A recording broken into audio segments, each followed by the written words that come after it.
नमस्ते प्रणाम। हम किरण शर्मा, हम मंजू शर्मा अपना यूट्यूब चैनल पर सबके स्वागत कर छी। नमस्ते प्रणाम सब दीदी भाई जी के प्रणाम, सब यूट्यूब फैमिली के प्रणाम, जते कोई गीत सुनबे सबके प्रणाम।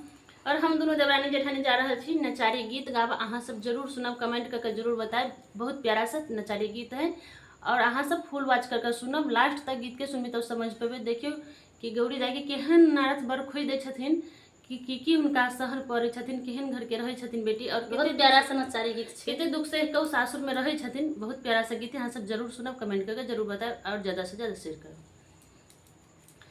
केहन कठोर